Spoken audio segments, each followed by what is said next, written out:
Hello everyone, welcome back to my YouTube channel. आज की class के अंदर अपन जो 19 जनवरी को कुमार गौरव सर के द्वारा आपकी फुलपत्ती वाली क्लास करवाई गई है, तो उसका हैंड रिटन नोट्स के रूप में अपन रिवीजन करेंगे। तो ये क्लास है वो आपके लिए वेरी इंपॉर्टेंट होने वाली है, तो प्लीज लास्ट तक क्लास को देखना है। इस क्लास की पीडीएफ है वो टेलीग्राम पे मिल जाएगी। टेलीग्राम का लिंक इस वीडियो के कमेंट सेक्शन के अंदर पिन कर दूंगी। तो चलो बिना टाइम वेस्ट की क्लास की शुरुआत करते हैं क्वेश्चन नंबर 1 से। गुट निरपेक्ष आंदोलन NAM का 19वां शिखर सम्मेलन है, इसका आयोजन कहाँ पे किया गया है? तो युगांडा कपाला के अंदर ही। तो जो युगांडा है यहाँ पर इसका आयोजन किया जा रहा है। कब से कब तक होगा? तो 19 से 20 जनवरी के मध्य इसका आयोजन किया जा रहा है। भारत की तरफ से इसमें S जयशंकर जी हैं वो भाग ले रहे हैं, और S जयशंकर जी हैं ये वर्तमान में भारत के विदेश मंत्री हैं। और इसका 18वां सम्मेलन है, ये कहाँ पे हुआ था? तो अजरबैजान बाकू के अंदर इसका 18वां सम्मेलन हुआ है। तो जो गुट निरपेक्ष आंदोलन है इसकी स्थापना 1961 के अंदर की गई थी बेलग्रेड के अंदर, और ये एक नॉन अलाइनमेंट मूवमेंट है। किसके द्वारा की गई है? तो भारत की तरफ से इसमें पंडित जवाहरलाल नेहरू भाग लिए थे, टीटो युगोस्लोवाकिया हैं, नासिर मिस्र के राष्ट्रपति, और सुकर्नो ये इंडोनेशिया के राष्ट्रपति हैं। इनके द्वारा इसकी स्थापना की गई है। और इसका सम्मेलन है ये 1955 के अंदर ही जो बाडुंग सम्मेलन हुआ था उसी के आधार पर ये जो नाम है इसकी स्थापना की गई थी, तो इसको भी याद रख लीजिएगा। आगे देखते हैं लल्लन टॉप क्वेश्चन। ब्रिक्स 2024 है, इसका आयोजन कहाँ पे किया जाएगा? तो रूस में। और 15वां सम्मेलन कहाँ पे हुआ? 2023 में, तो दक्षिण अफ्रीका के अंदर हुआ है। और 6 नए देश हैं वो शामिल हुए हैं, तो मिस्र, ईरान, सऊदी अरब, UAE, अर्जेंटीना, ये 6 नए देश हैं वो शामिल हुए हैं। लेकिन अर्जेंटीना ने ब्रिक्स में नए शामिल होने की हाल ही के अंदर घोषणा कर दी है। G20 2024 ब्राजील के अंदर होगा। 2023 के अंदर G20 है 2024 वाला ब्राजील के अंदर होगा, और 2023 के अंदर ये भारत में हुआ था, भारत मंडपम नई दिल्ली के अंदर ही।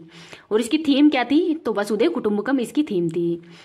COP 28 का आयोजन UAE के अंदर है, और COP 29 का आयोजन है ये अजरबैजान के अंदर होगा।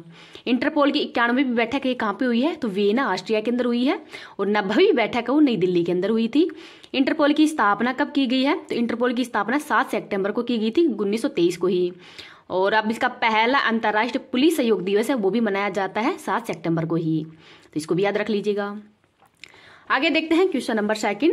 मुख्यमंत्री महिला उद्यमिता अभियान ये कहाँ पे शुरू हुआ है? तो असम के अंदर।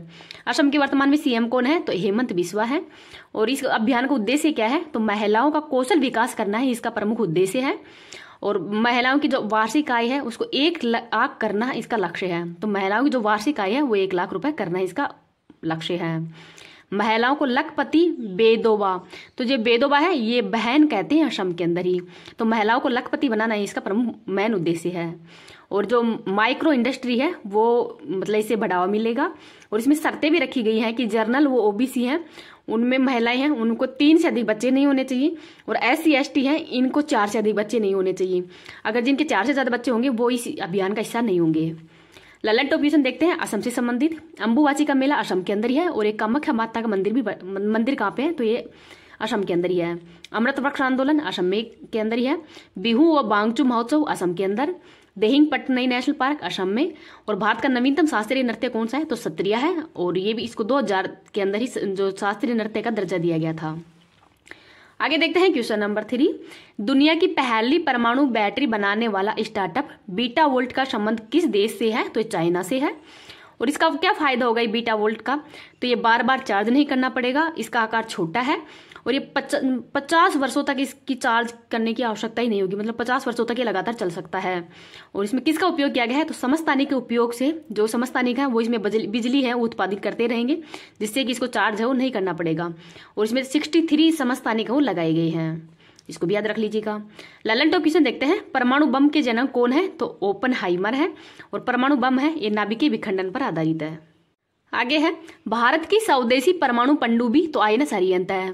परमाणु रिएक्टर के अंदर अभिक्रिया तो नियंत्रित नाभिकीय विखंडन अभिक्रिया के कारण ही होती है। इसमें नियंत्रित छड़ के रूप में बोरोन व कैडमियम का उपयोग किया जाता है। मंदा के रूप में भारी जल, ईंधन के अंदर यूरेनियम 235 है। हाइड्रोजन के समस्थानिक कौन कौन से हैं? तो ड्यूटीरियम, प्रोटियम, ड्यूटीरियम और ट्रिटियम। समभारी क्या होते हैं? जिनका परमाणु भार वो समान होता है, और समस्थानिक वो होते हैं जिनका परमाणु क्रमांक है वो समान होता है।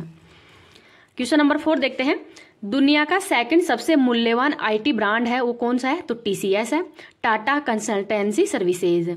और दुनिया का फर्स्ट कौन सा है? तो ये है एसेंचुर। तो एसेंचुर है, इसका मुख्यालय कहाँ पे है? डबलिन है, और डबलिन है ये आयरलैंड की राजधानी है।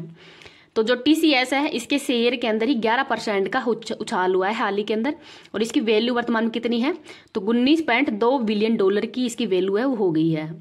ललन टॉप क्वेश्चन देखते हैं। भारत की 13वीं महारत्न कंपनी ऑयल इंडिया लिमिटेड है। भारत का सबसे मूल्यवान कंपनी LIC है।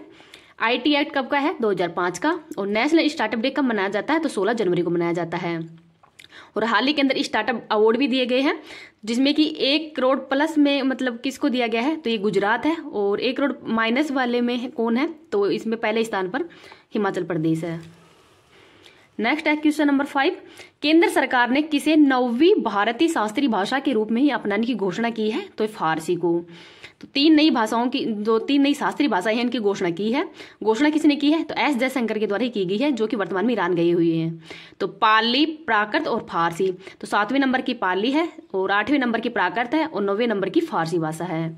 इससे पहले 6 प्राकृतिक भाषाएं थी, शास्त्रीय भाषाएं थी। तमिल 2004 में दिया गया था, संस्कृत 2005 में, तेलुगु व कन्नड़ 2008 के अंदर, मलयालम 2013 में, और उड़िया है इसको 2014 के अंदर दर्जा दिया गया था। आगे है ललन टॉप क्वेश्चन। अनुसूची 8 के अंदर वर्तमान में टोटल कितनी भाषाएं हैं, तो 22 हैं। और मूल संविधान के अंदर 14 भाषाएं थी। 15वीं भाषा को जो 21वीं संविधान संशोधन के तहत जोड़ा गया था, सिंधी को। 71वें संविधान संशोधन के तहत 3 भाषाओं को जोड़ा गया है, नेपाली, मणिपुरी और कोंकणी को। 92वां संविधान संशोधन के तहत 4 भाषाओं को जोड़ा गया है, बोडो, डोंगरी, संथाली और मैथिली को। संघ की राजभाषा का उल्लेख है, ये भाग नंबर 17 के अंदर है। और अनुच्छेद है 343 से 351 तक है। हिंदी भाषा के विकास के लिए ही संविधान के अंदर अनुच्छेद कौन सा है, तो अनुच्छेद नंबर है 351। और जो हिंदी भाषा इसके विकास के लिए ही जो आयोग बनाया जाता है, तो वो आयोग किसके द्वारा बनाया जाता है, तो राष्ट्रपति के द्वारा ही। विश्व हिंदी दिवस 10 जनवरी को मनाया जाता है, और राष्ट्रीय हिंदी दिवस 14 सितंबर को मनाया जाता है। आगे देखते हैं क्वेश्चन नंबर 6। ऑपरेशन सर्वशक्ति है, ये किसके द्वारा शुरू किया गया है, तो भारतीय सेना के द्वारा ही शुरू किया गया है। जम्मू कश्मीर के जो राजौरी एंड जो पूंछ जिला है, वहां पर इसको शुरू किया गया है, आतंकवादियों को सफाया करने के लिए ही। और इसमें कौन कौन सी टुकड़ी भाग लेंगी, तो 15वीं और 16वीं जो कोर है वो इसमें भाग लेगी। ललन टॉप क्वेश्चन देखते हैं। ऑपरेशन अजय है, ये इजराइल के अंदर फंसे हुए भारतीयों को लाने के लिए चलाया गया है। ऑपरेशन गंगा यूक्रेन के अंदर चलाया गया था। और ऑपरेशन अल अक्सा फ्लड, तो ये हमास ने इजराइल के विरुद्ध चलाया है, और इजराइल ने हमास के विरुद्ध ऑपरेशन आयरन स्वॉर्ड चलाया है। ऑपरेशन कावेरी सूडान के अंदर, ऑपरेशन करुणा म्यांमार में, ऑपरेशन कैक्टस मालदीव में, और ऑपरेशन दोस्ती है ये तुर्की व सीरिया के अंदर चलाया था। आगे है क्वेश्चन नंबर 7। असम राज्य के सर्वोच्च नागरिक सम्मान 2023 के अंदर ही असम वैभव किसको दिया गया है, तो इसमें 5 लाख रुपए दिए जाते हैं। और सुप्रीम कोर्ट के जो मुख्य न्यायाधीश थे जस्टिस रंजन गोगोई को दिया गया है। और इनके द्वारा जो राम मंदिर जो केस था उस पर इनके द्वारा ही फैसला दिया गया है। असम सौरव, तो इसके अंदर 4 लाख रुपए दिए जाते हैं। और वर्तमान में हिमा दास है, इनको ये पुरस्कार है वो दिया गया है। हिमा दास क्या है, तो ये एक एथलीट है। असम गौरव, तो इसके अंदर 3 लाख रुपए दिए जाते हैं, और ये 22 लोगों को दिया गया है। ललन टॉप क्वेश्चन देखते हैं। घुड़सवारी के अंदर अर्जुन अवार्ड है, ये दिव्य कीर्ति सिंह को दिया गया है, और ये राजस्थान की रहने वाली है। गुरु रविंद्रनाथ टैगोर साहित्यिक अवार्ड है, ये डॉक्टर सुकृता पाल को दिया गया है। अर्जुन अवार्ड प्राप्त पैरा तीरंदाजी कौन है, तो शीतल देवी है, और ये जम्मू कश्मीर की रहने वाली है। असम का प्राचीन नाम क्या है, तो कामरूप है, और यहाँ पर अहोम साम्राज्य है, इसका साम्राज्य था। नेक्स्ट है क्वेश्चन नंबर 8। कुनमा का आयोजन है कहाँ पे किया जाता है, तो तेलंगाना और आंध्र प्रदेश में किया जाता है। और एक कुनमा त्योहार है, एक मवेशियों का त्योहार है, तो मवेशियों के लिए त्योहार है तेलंगाना के अंदर मनाया जाता है। मवेशी है एक कृषि, पशुपालन व आजीविका के साधन है, इस वजह से जो आजीविका है इनमें मतलब जो मवेशी हैं इनसे मतलब कृषि भी कर सकते हैं, पशुपालन भी है, और ये आजीविका के प्रमुख साधन है, तो इस वजह से तेलंगाना के अंदर इनकी पूजा की जाती है मवेशियों की। लल्लन टॉप क्वेश्चन देखते हैं। अट्टुकल पोंगल केरल में, वांगला महोत्सव मेघालय में, होजागिरी त्रिपुरा में, सांगा दावा सिक्किम के अंदर। जो बुद्ध पूर्णिमा होती है उसको सिक्किम में सांगा दावा कहते हैं। बथुकंबा, बोनालू और मेदराम यात्रा है, ये तेलंगाना के अंदर मनाया जाता है। क्वेश्चन नंबर 9 देखते हैं। महतारी वंदना योजना है, ये छत्तीसगढ़ में शुरू हुई है। छत्तीसगढ़ के सीएम कौन है वर्तमान में, तो विष्णुदेव साय के द्वारा ही शुरू की गई है। तो इसी योजना में बताया गया है कि जो महिलाएं हैं उनको प्रति महीने 1,000 रुपए दिए जाएंगे और साल के 12,000 रुपए दिए जाएंगे। इसमें शर्तें रखी गई हैं कि जो विवाहित महिला होगी उनको ये जो प्रति महीना 1,000 रुपए वो दिए जाएंगे, और आयु रखी गई है 23 से 60 वर्ष की। इंद्रावती टाइगर रिजर्व कहाँ पे है, छत्तीसगढ़ के अंदर। पिंडवानी नृत्य छत्तीसगढ़ का ही है। छेरा व हरेली महोत्सव छत्तीसगढ़ का। बस्तर के अंदर जूमिंग कृषि को क्या कहते हैं, तो दीपा कहते हैं।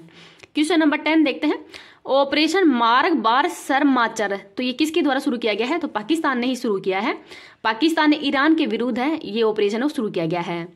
तो जो सरमाचर है ये इसका अर्थ क्या होता है? तो ये बलूची भाषा का शब्द है जिसका अर्थ होता है लड़ाकों का खात्मा करना, और ये बलूचिस्तान लिबरेशन आर्मी के खिलाफ है ये ऑपरेशन है वो शुरू किया गया है। इसको भी याद रख लीजिएगा। और आज की क्लास है वो यही समाप्त होती है। आपको क्लास कैसी लगी है प्लीज कमेंट सेक्शन के अंदर ही बताना है। अगर क्लास पसंद आए तो प्लीज आप इसको ज्यादा ज्यादा लाइक एंड शेयर कर देना। अभी तक चैनल को सब्सक्राइब नहीं किया तो चैनल को सब्सक्राइब भी कर लेना। Thank you. महत्वपूर्ण राष्ट्रीय उद्यान देखते हैं। पापीगोंडा राष्ट्रीय उद्यान आंध्र प्रदेश में है। मोलिंग व नापदफा अरुणाचल प्रदेश में। डिब्रू साउकवा, दिहिंग पटकई, काजीरंगा, मानस, नामेरी, ओरंग और रायमोना असम के अंदर है। वाल्मीकि बिहार में है। गुरु घासीदास, इंद्रावती और कांगेर घाटी छत्तीसगढ़ के अंदर है। मोलेम गोवा के अंदर है।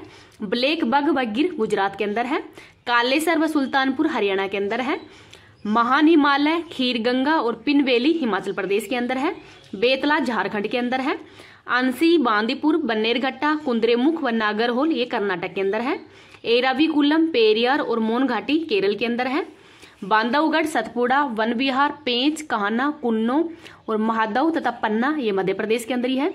संजय गांधी व तबोवा महाराष्ट्र के अंदर है। केबुल लामजाओ मणिपुर के अंदर है। मुरलेन मिजोरम के अंदर है। बलकाकम और नोकरेज रिज मेघालय के अंदर। भितरकणिका सिमलीपाल उड़ीसा के अंदर। सरिस्का, केवलादेव घनी पक्षी जो घना पक्षी तथा मुकुंदरा हिल्स राजस्थान के अंदर है। कंचनजंगा सिक्किम में है। मृगवाणी तेलंगाना के अंदर। मन्नार की खाड़ी व मधुमलाई और मुकरथी ये तमिलनाडु के अंदर है। बाइसन त्रिपुरा में। दुधवा उत्तर प्रदेश में। जिम कार्बेट, गोविंद, नंदा देवी, राजाजी और फूलों की घाटी उत्तराखंड के अंदर है। बुक्सा व जल्दापाड़ा पश्चिम बंगाल के अंदर। और जो सिंगालीला व सुंदरवन ये भी पश्चिम बंगाल के अंदर ही है। महात्मा गांधी और ये रानी झांसी समुद्री और सैंडल पीक ये अंडमान निकोबार के अंदर है। दाचीगम व किश्तवाड़ जम्मू कश्मीर के अंदर है। और हेमिस राष्ट्रीय उद्यान ये लद्दाख के अंदर है। तो इन सबको भी याद रख लीजिएगा।